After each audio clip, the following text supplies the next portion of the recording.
This is hashtag Tap In Podcast. Tap in. This is Tap In. Yeah.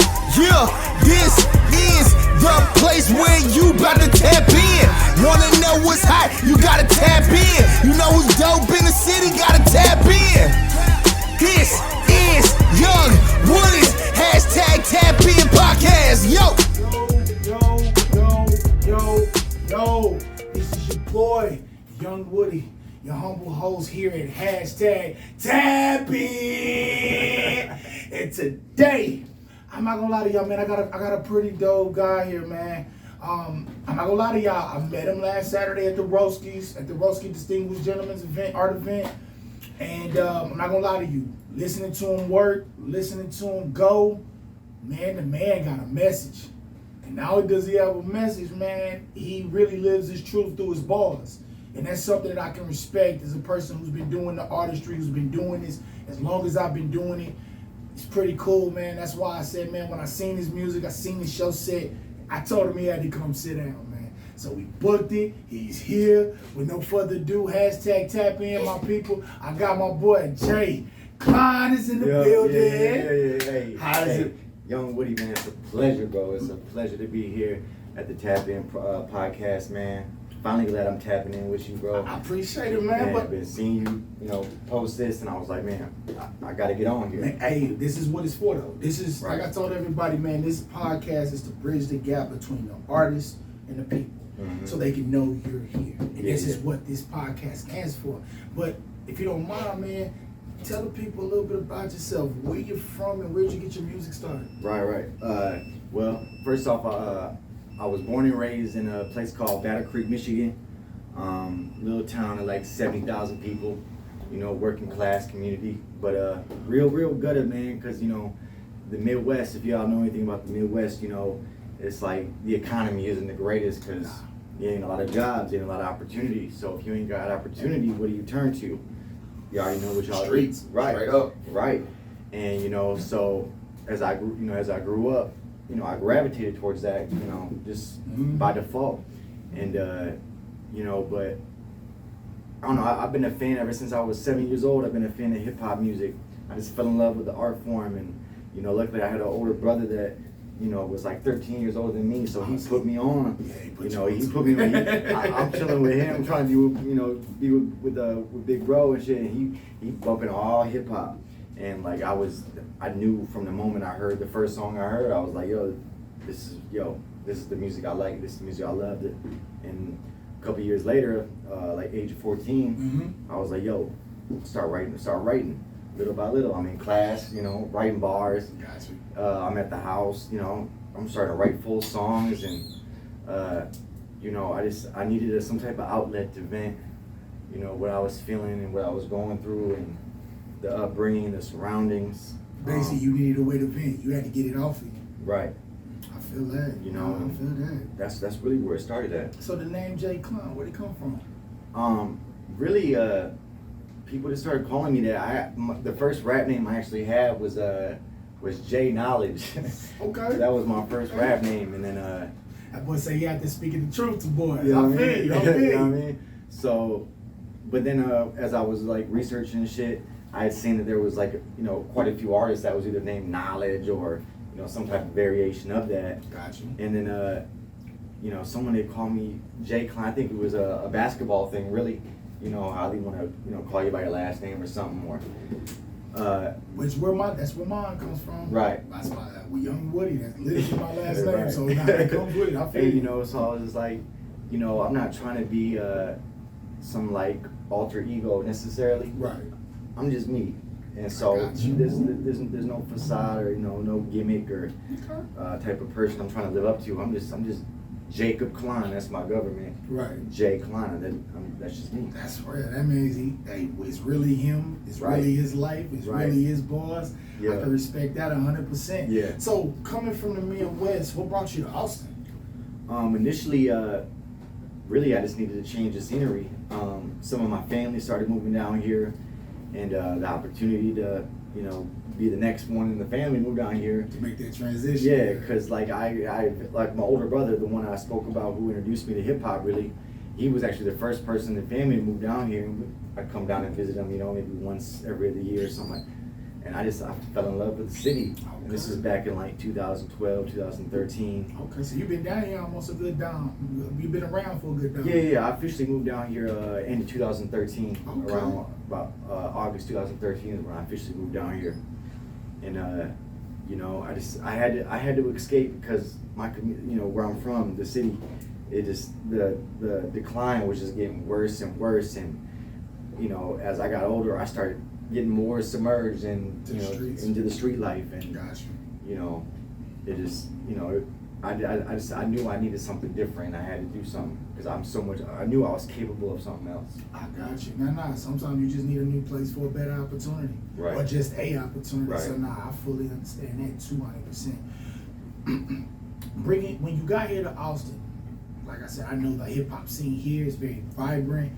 Like I said, but then also I do know, you know, it's clicky. You know, people move around, and you know, everybody got the people they rock with type of situation. So to come down here and you know you know, you're in hip hop, so to do rap music, you know what I mean? Where, you know what I'm saying? What studios did you end up finding yourself at? What side of town really opened up their arms to you? Yeah. And what side of town really you know what I'm saying? Man, really the north side, man. Okay, like, okay. I really immersed myself.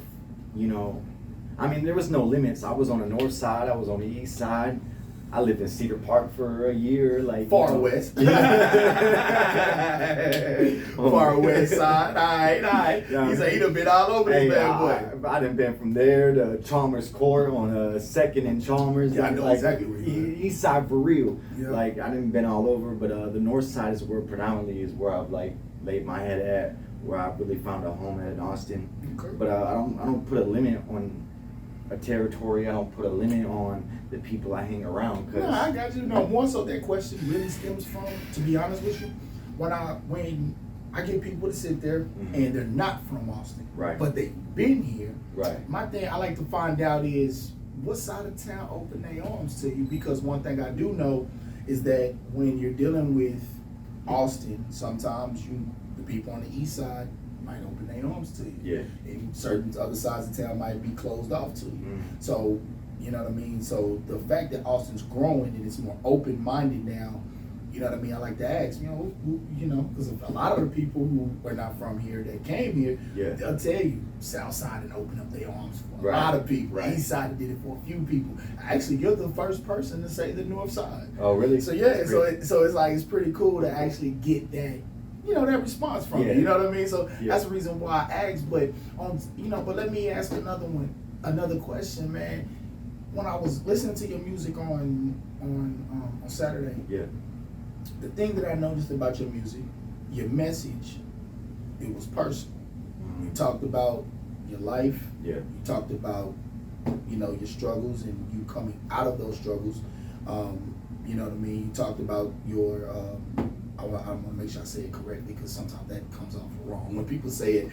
But you've talked about your usage. If I'm not mistaken, it was liquor usage. Oh, really, it was everything. It was everything? Everything. But I remember the song, you was talking about liquor, though. I remember you were talking about your alcoholism and you was addressing that point in the song. Right. But like I said, I didn't know it was everything. But like I said, what made you open yourself up to put that in your music? I mean, really, I had to, just because I couldn't just I can't just close I can't just ignore that point in my life, because it's a battle you had to face. It's a battle I had to face, and you know, it was a 9-year battle on and off that I faced. Ooh, you know, I was really homeless, like both in my hometown and in you know, there was a point in time, summertime, 2015, 17.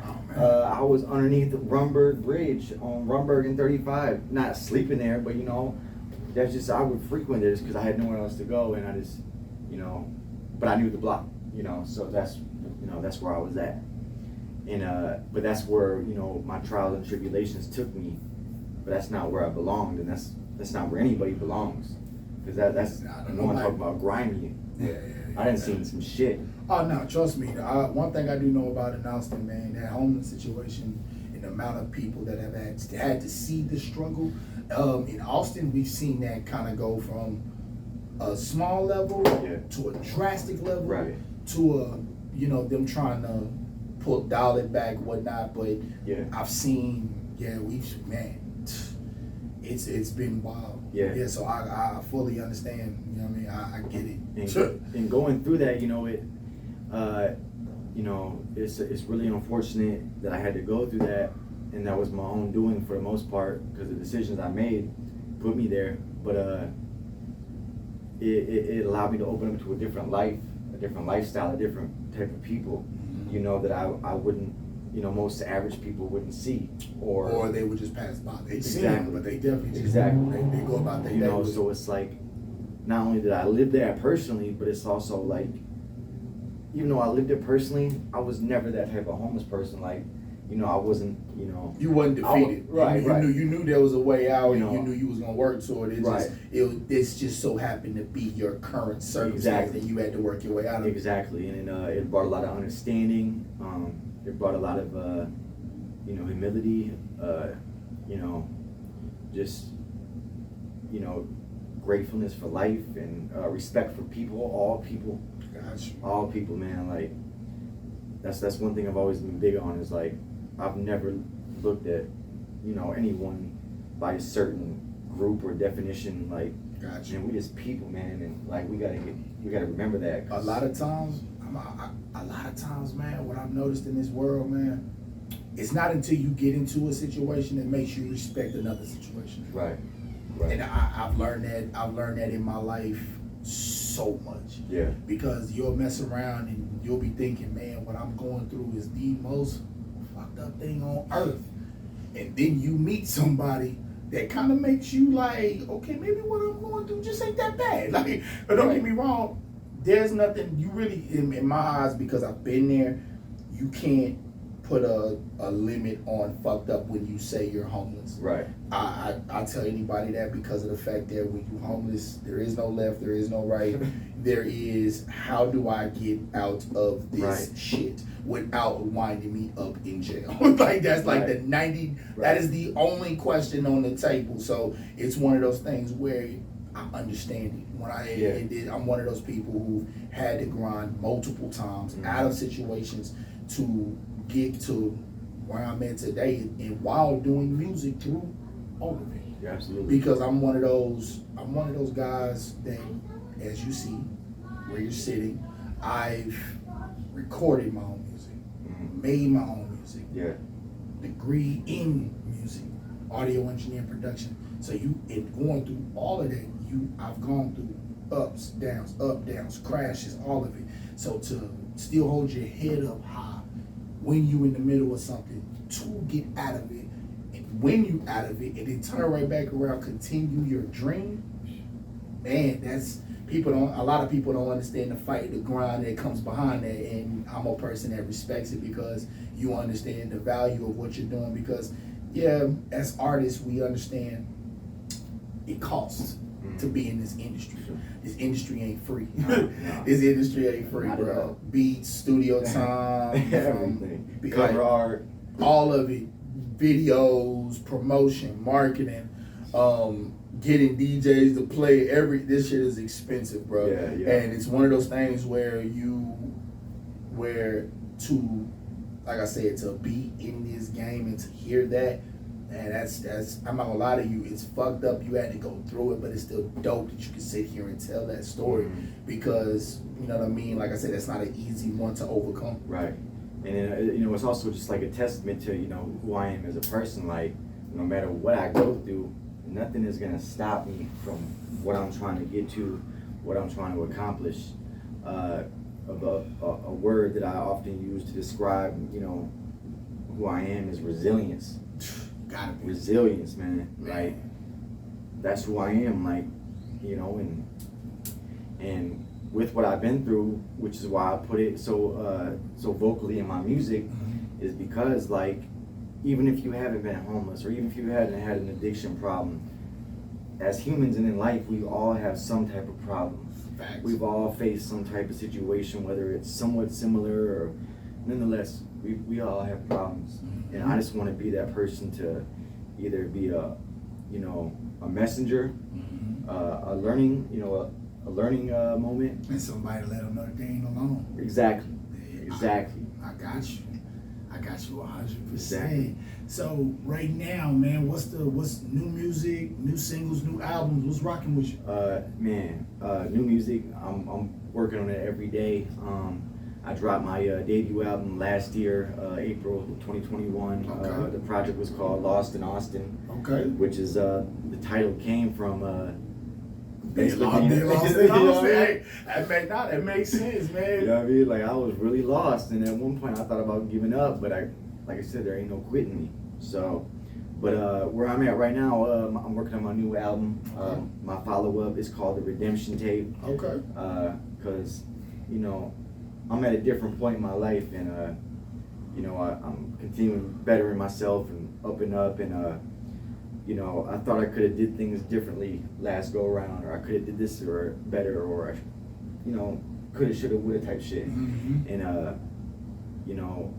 And then some of the trials and tribulations I faced, may have, messed up some type of relationships, Mm-hmm. just what comes with, Comes with life, man. It's a battle. And I just, I'm just out here on I just want to redeem myself in some ways, because not saying I went wrong totally, but there was times where I could have did better, and I acknowledge that, and I'm just here, just like I said, to put that message out. Gotcha. So the Redemption Tape, Redemption Tape, I got you. Coming in the summer. In the summer, Just okay. dropped the new single featuring the homie Nick Cruz. It's Okay. called Be Something. Be something. Be okay. something, man. Tap in, y'all hear that? Be Tap in something. for real. J-Kline. Be something, man. So will they be able to find it on YouTube and all platforms? All platforms, man. Okay. All platforms. Okay. You have a release date for it, or It's already actually out? It's already out right It's now. already out, It's actually doing some numbers right now. Like, Okay. Like I'm actually kind of surprised, because I ain't even put a real full rollout on it yet. Okay. Or any like real promotion behind it, and it is, I released it, and it's kind of taken off, by its own. Just, okay. That's what's up, man. So, hey, y'all be on the lookout for that. You know what I'm saying? Yeah. It's okay. Be on the lookout for the album. Be on the lookout for the new single. Be something. Be something. You know what I'm saying? For my boy J-Kline featuring Nick Cruz. Nick Cruz. Talented dude. Like, hey, I met this guy at one of my jobs, man, and I worked there for like 3 weeks, but the best part about that job is I met this dude. He's a talented individual, and like, I'm willing to work with anybody. Like, I'm not someone that's gonna like, you ain't ducking the track. You like, hey, Right. man, if you want to work, let's work. Let's work, and I'm not gonna charge nobody. I'm not going, like, if I gotta pay for the studio time, I will, or we can split it. I don't care. Like, it's not about finances or or It's who about gets getting the what. music done. It's about getting the music done. It's just about creating, I got you. and just Outside of music in the hip hop spectrum, is there anything else that you do? Art, you know what I mean? There's the other things that go along in the hip hop spectrum, or is it just solely music? Solely music, really, but I mean, kind of go along with, I guess, the same token. I was, a lot of the jobs I had, I was big in the service industry, in the restaurant industry, Okay. chefing it up, Gotcha. cooking it up. Okay. And it's almost the same concept, cooking, whether I'm in the studio, wherever. It's like, I got to put my spin on that creativity. I got to present something. Got you. So- Yeah, because I ain't gonna lie, my aunt's a LaCour down Blue Chef, so Yeah. she when I say she I used to go places, bro, and you see people decor, you see on Yeah. TV they decorate food and Yeah. all of that stuff. Man, it was a trip seeing her do it though, because Right. it got to a point when she got out of school. Like, don't get me wrong, like my family, man, almost every woman in my family can cook. Right. But when she went to that school, it was almost like she took that, and then it was like she just, like, everything she do, from presentation to how she cook it, putting a Yeah. spin on cook. Right. We got diabetics, this all that stuff in the family, so she's able to accommodate Mhm. the people that's in the family, but still cook something good, Yeah, bro. yeah. So to hear you say, yeah, you got to put your spin on it, and I fully And understand. that's a special talent to be able to do that. Because you gotta know the flavors, you gotta know what goes with what's not gonna react with certain people. Man, that's it's a skill. That is definitely a skill. Yeah. So I fully understand that, man. That's dope. Yeah. That is dope, man. That is dope. I can't lie, bro. That is dope, man. So out of all the, like, so what, you know what, let me ask this. So what restaurants have you had the opportunity, or more so better question, not so much what, that's one question, but another question on top of that is, what is your favorite type of food to cook? Man, I really like, I consider myself a versatile person in so many ways of life. Like, Right. I don't ever like to limit myself in anything. So I'm open to anything, but I really like, Italian food, like, Okay. just the Lasagnas, pastas, anything, different. from scratch, from, some real, something with, something hearty, something that, You feel good and full. right, you're gonna leave impact. You're gonna be able to play. You got the napkin folded out. You might have sauce all over. You know what I mean? Nah, I fully get it. Nah, trust me, I fully get it. I fully get it. So one of my favorite questions, man, I like to ask here at the Tap In Podcast, man. I see where you at. I understand the journey, man, and like I said, I plan on having you here more times. My question is, in the next 3 to 5 years, where do you see J-Kline and where do you see your brand pushing? I definitely see myself. I'm not gonna rule anything out, but I definitely want to try to be as independent as possible. Okay. I've already launched my own companies in dedication to one of my best friends I lost Okay. in summer of 2020. R.I.P. Slick Davis, Javante Davis. That's my best friend, truly. I actually launched the companies, The Topic ENT, Okay. The Topic Entertainment, and Slick Witted Productions, which is also I just started doing videos and filming. So that's like the film side of it, and then The Topic ENT is the music side of it. So really, I just want to I see myself traveling at least nationally, hopefully worldwide. Making a living off music. Really, I'm not gonna say sky's the limit. I'm going for whatever. Got you. So, do me a favor. Let the Tap In people know where they can find you, where they can find your album, your most recent video. Where can they find you? Hey, y'all can find me. I'm on every single platform you can imagine, whether you want Apple Music, Tidal, Amazon, Google, YouTube, Spotify. All major platforms. All major platforms. So I know you got one of them. And if you don't, I guess I'll email it to you. Got you. Where they find you under? And basically everything is the same. It's at official J-Kline. Instagram is official J-Kline. The official music or Facebook music page is at official J-Kline. YouTube, please subscribe, man, because I got hella videos already out and more coming, and I'm really doing some cinematic type shit. I'm not just making typical basic music videos. I'm really trying to You're pushing the envelope. Yeah, that, and I'm trying to leave a mark with what I do, and I want the listeners to really take something from what they're hearing. So whether you've been through my situation or not, or anything, just bottom line is, if you hear a J-Kline song, you're gonna feel it. I feel that. So here at the hashtag Tap In, I like to tell everybody, please like, subscribe, and share all the footage that you love and hear, and you hear at the hashtag Tap In Media, man. Y'all, any artists that y'all hear, but y'all gotta jam these guys. For real.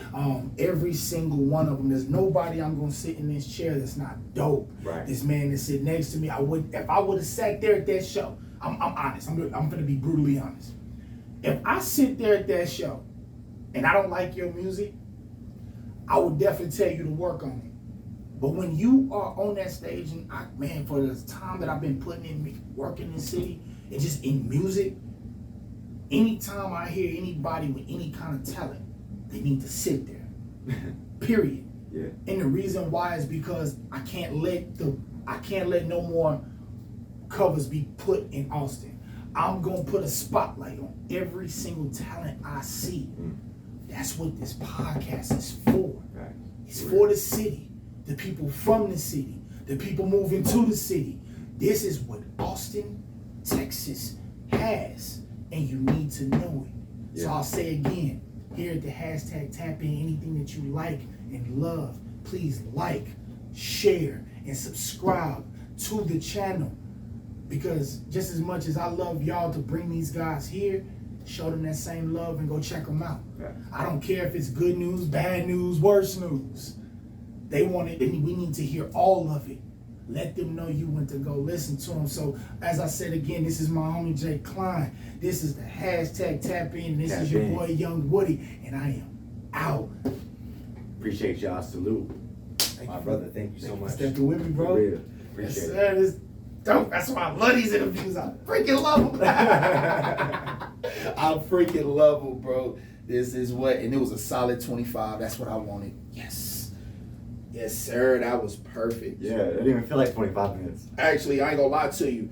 I'm gonna lie to you. What I've been having to do is I've been having to cut back, because what happens is I have, when it comes to most people that's in here, this is hashtag Tap In Podcast. Tap in, tap in. This is Tap In. Yeah, yeah. This is the place where you about to tap in. Wanna know what's hot? You gotta tap in. You know who's dope in the city? Gotta tap in. This is Young Woody's hashtag Tap In Podcast. Yo.